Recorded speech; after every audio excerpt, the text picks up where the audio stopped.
Hello everyone, welcome to my channel. I hope you're having a fantastic day. I'm really excited for this topic I'm going to discuss today. I'm going to do a little art talk to respond to a question I get quite often about why is art so expensive? And I think as an artist, it can sometimes be difficult in the moment. You're kind of under pressure when someone asks that to feel like you have to sort of justify or defend yourself a little bit, but it is a genuine question that I think people have. Why is art so expensive? Especially if they don't create art themselves or just kind of understand where the value is coming from. So I think it's important to discuss that. So I kind of sat down, really thought about it, and came up with 5 reasons why art is expensive, or why it's an investment, really. I think that is kind of a little better of an answer. It's definitely an investment. So I do have my notes up over on the computer screen over here, so I may occasionally throughout this be glancing over there to make sure I'm on the right track, but let's go ahead and jump right in. So the first reason why art comes at a cost or a potentially high premium is because it is a specialized skill, or even, if you will, a skilled labor. So kind of using the analogy of a light bulb, most folks can know how to change a light bulb. They don't have to call someone, have them come and do it, and pay them to do it. Whereas if you have an issue with your plumbing or your electricity, most folks don't have that sort of knowledge or skill set to be able to just fix it themselves, or to just call any old buddy, anybody that they know, and have them come fix it. Typically, you're going to have to call a specialist, an electrician, a plumber, mechanic, any of those kinds of things. And you're going to have to get them to come fix it. And then, their time comes at a premium. Generally, I think for like plumbers, at least in the area where I'm at, it's anywhere from about $50 to $200 an hour. And then, of course, depending on the job and how complex it is, there's also the cost of materials and all of that. So with art, you're going to have to seek out the professional, basically. So it's a specialized skill. So you do pay for that. And I think that's kind of one of the number one reasons why it comes at a premium. The second reason is that it takes time, and it takes time in 2 different ways I'm going to talk about. So the first one is literally the painting itself, like someone sitting down, especially if it's a larger piece, it could take several hours, multiple days, depending on how large or complex it is and what material you're using. It could even take months. Like with oil paints, it takes a very long time for the piece to actually dry and be ready to deliver to a client. So just thinking about all the hours that are invested into the actual piece itself, that can take many hours, and, to make it for the artist's time that they're putting into it, it adds up, right? That cost, even if it's, say only like $20 an hour, if an artist took 20 hours to paint that right there, that's $400, and that doesn't even include the cost of supplies and materials. So there's that aspect of it, the actual physical time it takes to do the painting. But what about a piece like this that's not very big? This is a 4" by 6", your general photograph size. And, let's say it takes only, half an hour, however long.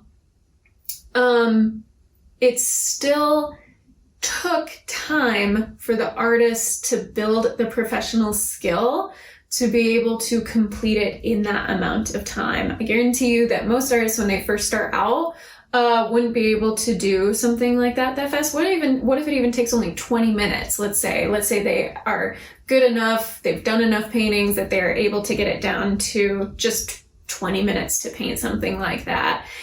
It didn't take just that 20 minutes. It took all the years of practice and experience to get to that point to be able to do it in 20 minutes. There's this really great anecdote, whether it's apocryphal or whether it actually happened or not, who knows, but it demonstrates the point of the artist's time, I guess. So there's this anecdote that Picasso's sitting at a restaurant and a fan of his comes up to him and says, "Oh my gosh, please do a drawing for me. I'll pay whatever you ask for it." And so he scribbles on a napkin for a few moments and then kind of shows it to her and says, "That's 40,000 francs."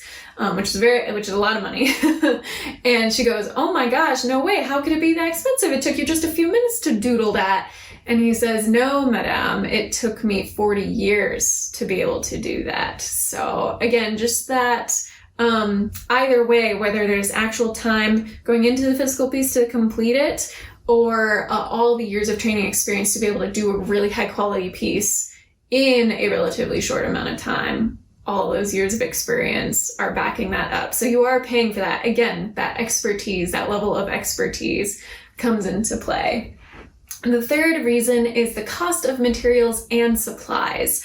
So materials, as most things are these days, are not cheap. They can be fairly costly, especially if you want to get high quality materials. So for just as a little kind of demonstration to give you an idea of what materials may cost. So it's definitely preferred. So I work with almost exclusively watercolors. I do drawings sometimes, and I have worked with other painting materials like acrylics and oils.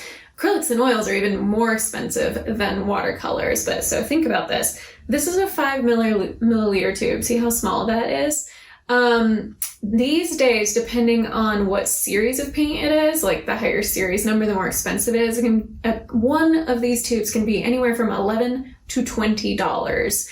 And I have 22 colors in my set that I have to replace fairly regularly. So you just think about that. If it's even just only like $11 per tube, and again, several of them are higher cost, that's really going to add up over time.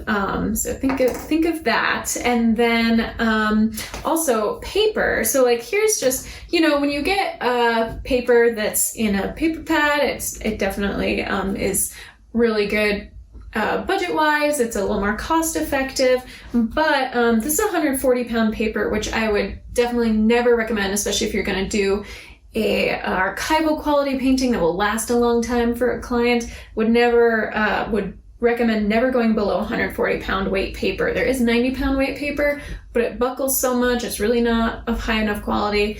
It just, it's not something I would ever personally use for a client. So a minimum 140 pound. You can also go up to 300 pound weight, which is very pricey. So just to give you an idea, especially if you're doing a larger piece, so a 22 by 30 inch single sheet of 140 pound paper from a really good brand, Arches. It's like one of the premium quality, 100% cotton paper.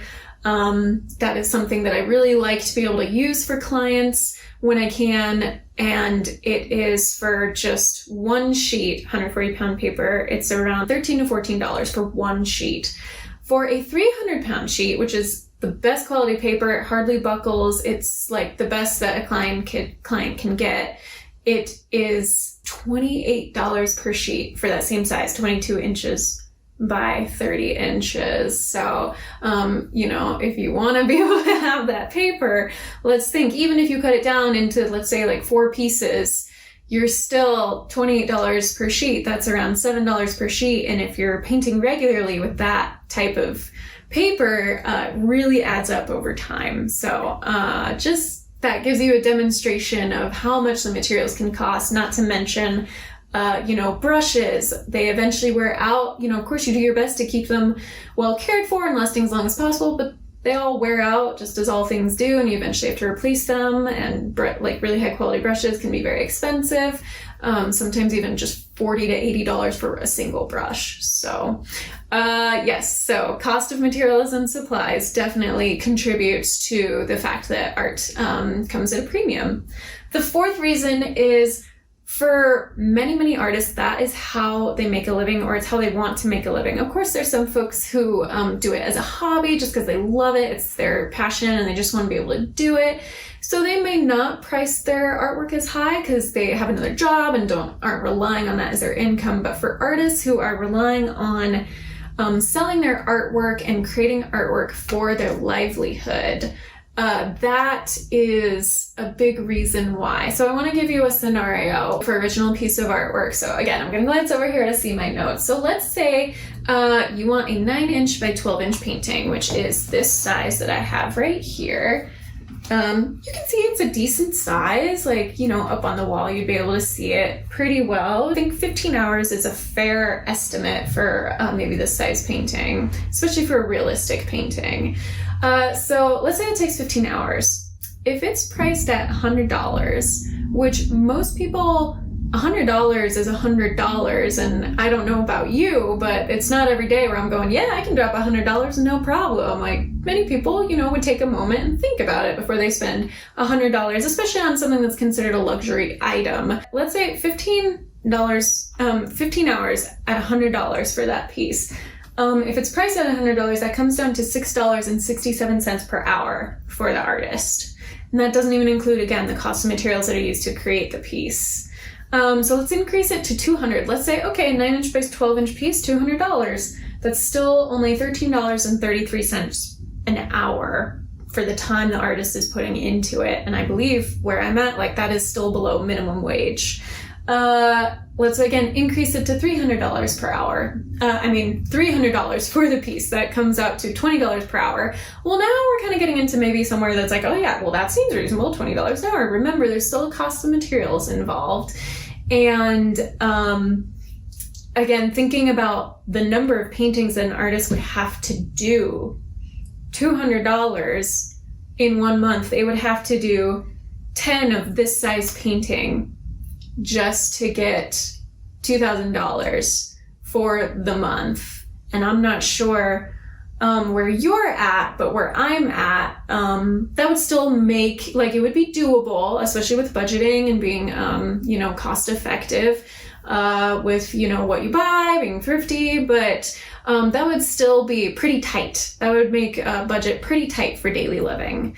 And so that, I think, hopefully demonstrates why original art especially. Now, of course, there's other options artists go with, like creating prints so that they can put the lower price tag on it so people can still buy it and enjoy it and love it and not have to pay that high premium. And then the artist doesn't have to worry about doing an original painting for every single piece that they sell. So there are options like that. But again, considering the original work, the amount of time put into it, and what that would actually cost, hopefully that kind of puts things in perspective about why they are doing this for their livelihood. And so putting a higher price tag on an original piece of art that nobody else can create for you, it makes sense why.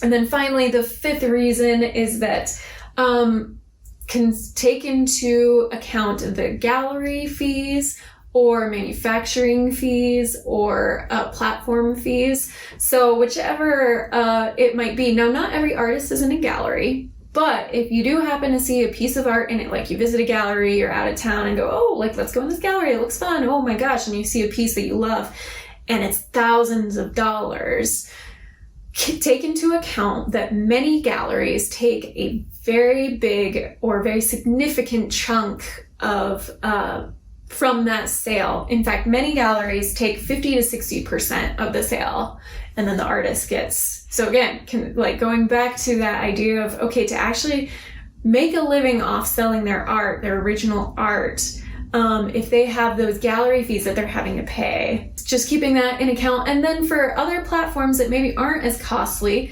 like Etsy, most people probably recognize Etsy, but the fees really add up over time between what it costs to post a product, what it costs to renew a product. I think it's like a 6.5% fee that Etsy takes on every sale. And then they take a certain amount if, it was an Etsy ad, if someone bought your piece because it was included in an Etsy ad that they clicked on. So it really adds up over time. So in order to offset those costs, a lot of the time the artist then has to hike their prices just so they can be earning enough to be able to make it. So those kinds of things, considering the platforms the artists are on or galleries and how they have to make an earning as well, and it takes away ultimately from the cost or the earnings of what the artist makes. So again, really quick recap. So the first reason is it's a specialized skill or a skilled labor. It takes time. The cost of materials to create the art and the supplies artists need to have. It's how artists earn a living, so they have to set it high enough so that it creates a viable income. And then just the cost of being in a gallery, the commissions and fees that they take, or that these platforms like Etsy and Redbubble take.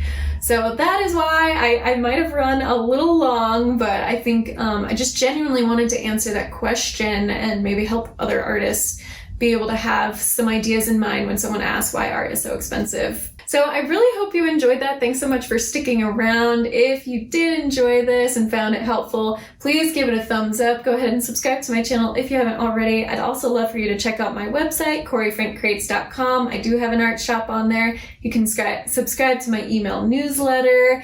Great way to connect with me. Follow me on social media like Instagram and Facebook, all that lovely stuff. So thanks again for watching, and until my next video, be kind to yourself, be kind to others, God bless, and I'll see you soon.